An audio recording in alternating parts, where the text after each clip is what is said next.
majority of my life. So this speech is about me, from my hobbies to my passions. My name is Erinn. Tonight I'll be talking to you about how the things I enjoyed as a child transferred over to my job choice currently and have inspired my career that I am striving for in the future. So to start out, I absolutely love doing everything messy. My mother hated it, but I did it. When I was little, I loved finger paint. I hated brushes, but I like to just make a mess out of myself. So what you see here, this is my Uncle Nick's backyard and his little trampoline. It seemed a lot bigger when I was younger. It's really not that big. But when it rained, my cousin Casey and I would sit under there. It was our little fortress, and we'd play in the mud for hours and hours and hours. Until finally it all dried up, and then we'd go inside, and moms would be not happy with us. You know, all from dirt here to there. I've always loved it. I love bugs, most bugs, not all bugs, specifically worms. Kind of the weird kid growing up, if you couldn't tell. I just have always loved dirt. You know, it's the feeling of stuff between my hands that I get to touch. I enjoy it.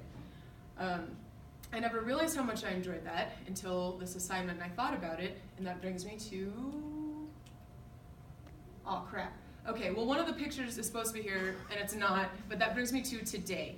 Currently, I am a general manager at an oil and lube shop, so I get to change oil, play with cars. We do a couple other things. Mostly it's just change oil, though.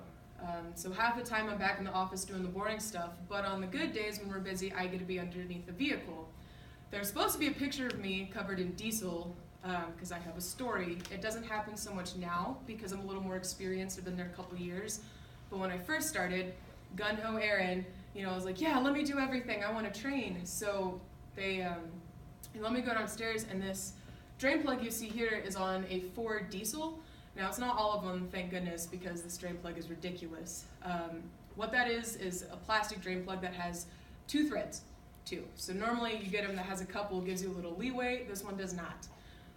So unexperienced Erinn didn't know that. I popped the drain plug and was completely covered from head to toe in diesel, and that was halfway through the day. So the other picture I had here was just me smiling and also hating myself. Why do I do this? But at the end of the day, you know, I went home feeling very accomplished. So I was like, yeah, I got dirty, and I eventually figured it out. This doesn't happen nearly as often. It still sometimes does. But when normal people would run from a job where they get covered in scalding hot diesel, I run towards it. I love it for some reason. I don't know. That brings me into the future. Now, before you freak out, this is a dummy. This isn't real. But I'm going to school currently to be a forensic pathologist. I find the human body very fascinating. My dream is to work with law enforcement, so, you know, why did this person die? Let's find out. That's where it interests me. So right here, with this dummy, it just kind of shows you the basic of how you'd start with an autopsy. You know, you cut them open, you make little skin flaps, and then you dive in, right? You get to play with the organs. It's gross to some people, so I won't go into more detail with that. And then over here is an autopsy of an alien. It made me laugh when I was looking at pictures, so that's why it's up there. Maybe I get to do that someday, who knows? But in a job that would normally gross a lot of people out, I find it very fascinating. And while I don't necessarily want to do this job because it's gross and I get to play with guts, that is a part of it. There's also the problem solving and the important stuff, but, you know, guts. So this evening, I told you about how I started off as a little girl who loved to play in the mud, to now being a grease monkey and who will eventually become a doctor. So I leave you here today asking what inspires you.